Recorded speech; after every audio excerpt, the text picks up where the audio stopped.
السلام علیکم ناظرین، لرننگ پوائنٹ یوٹیوب چینل پر آپ کو خوش آمدید کہتا ہوں۔ آپ کے میزبان اشرف علی نسیم کی طرف سے آپ کو ایڈوانس میں عید الاضحیٰ کی خوشیاں مبارک ہوں۔ ناظرین، عید الاضحیٰ یعنی عید قربان کے موقع پر جانور قربان کرنا ایک بہت بڑی فضیلت والا عمل ہے۔ اس عظیم عمل کو سر انجام دینے کے لیے قربانی کے جانور کے متعلق ضروری اور بنیادی مسائل سے آگاہی ضروری ہے۔ ناظرین، آج کی یہ ویڈیو قربانی کے جانور سے متعلق چند بنیادی اور اہم مسائل کے بارے میں ہے، تو آئیے ان اہم مسائل کے بارے میں جانتے ہیں۔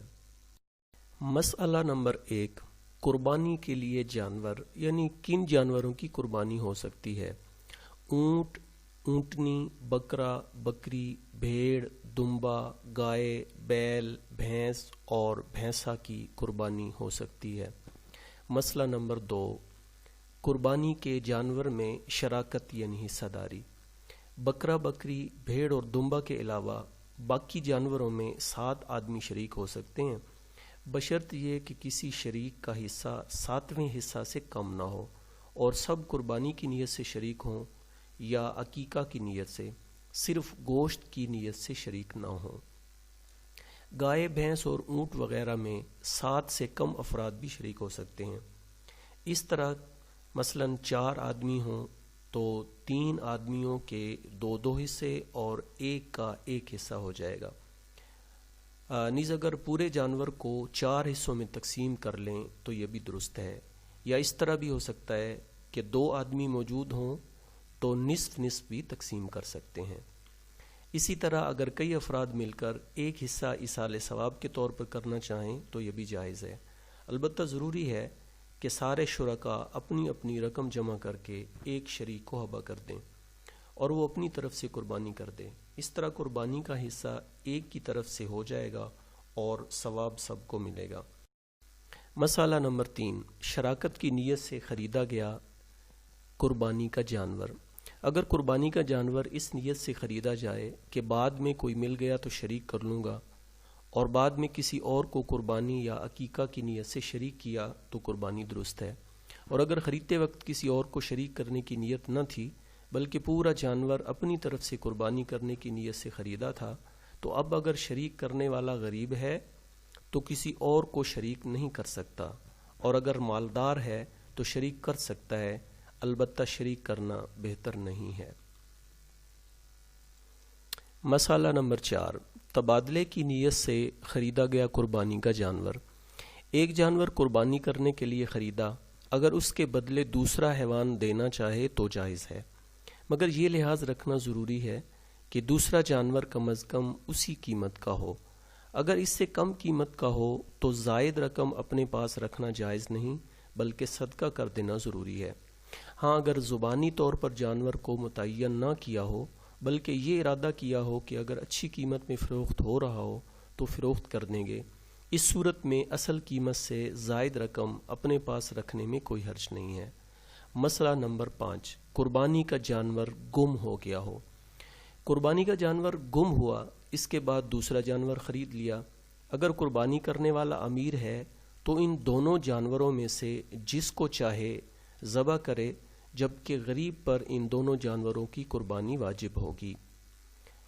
یہاں پر ایک ضروری وضاحت، اگر ایک آدمی قربانی کے لیے جانور خریدتا ہے اور خریدنے کے بعد وہ جانور قربانی کرنے سے پہلے گم ہو جاتا ہے تو صاحب حیثیت آدمی پر قربانی کے لیے دوسرا جانور خریدنا لازمی ہوگا، کیونکہ اس پر قربانی شرعاً واجب تھی اور واجب ادا نہیں ہوا، جبکہ فقیر آدمی پر دوسرا جانور خریدنا اور قربانی کرنا لازم نہیں تھا۔ اس کے باوجود غریب آدمی نے دوسرا جانور بھی خرید لیا۔ اب اگر مالدار اور غریب ہر 2 اشخاص کا پہلا گمشدہ جانور مل جائے تو امیر پر صرف شرعی واجب قربانی کرنا لازم ہے، جس جانوروں کو ذبح کر دے کافی ہے، جبکہ غریب آدمی پر خود سے واجب کردہ جانوروں کی قربانی کرنا لازم ہے۔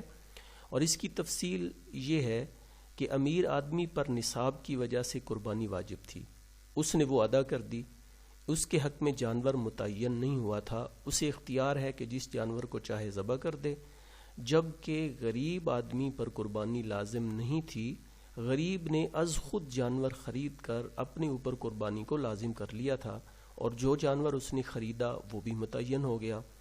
اب پہلا جانور جو غریب کے حق میں قربانی کے نام سے متعین ہو چکا ہے، اگر وہ گم ہو جائے تو اس کے بدلے دوسری قربانی لازم نہیں تھی، اس کے باوجود غریب آدمی نے دوسرا جانور خرید کر اپنے اوپر قربانی کو لازم کر لیا۔ اسی بنا پر فقیر آدمی پر دوسری قربانی بھی لازم ہو گئی، لہٰذا غریب آدمی دونوں جانوروں کی قربانی کرے گا، بخلاف مالدار شخص کے کہ اس پر صرف قربانی کرنا لازم ہے، جانور متعین نہیں ہے، وہ دونوں جانوروں میں سے کسی ایک کی قربانی کر دے تو کافی ہوگا۔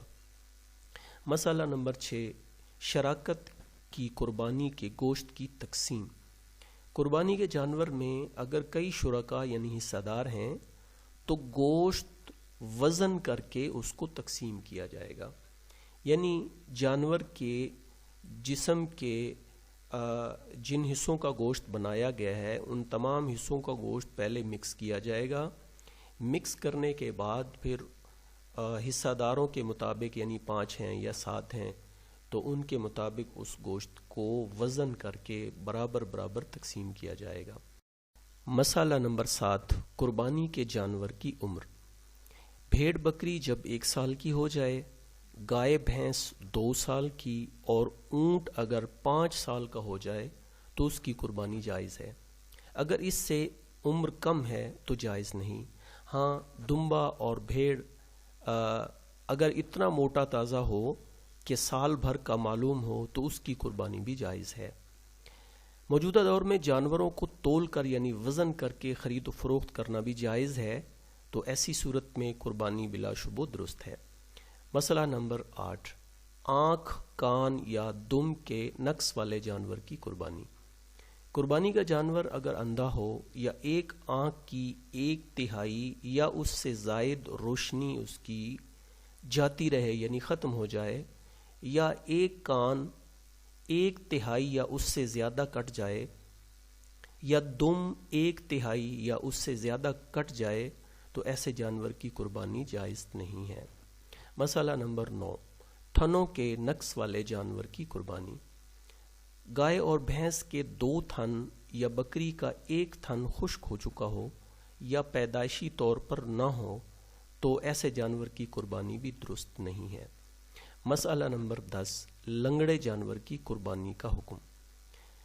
اگر جانور 1 پاؤں سے لنگڑا ہے یعنی 3 پاؤں سے چلتا ہے، چوتھے پاؤں کا سہارا نہیں لیتا تو ایسے جانور کی قربانی بھی جائز نہیں۔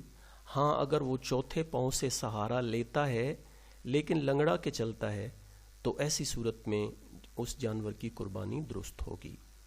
مسئلہ نمبر 11، قربانی کا جانور صحت مند ہو۔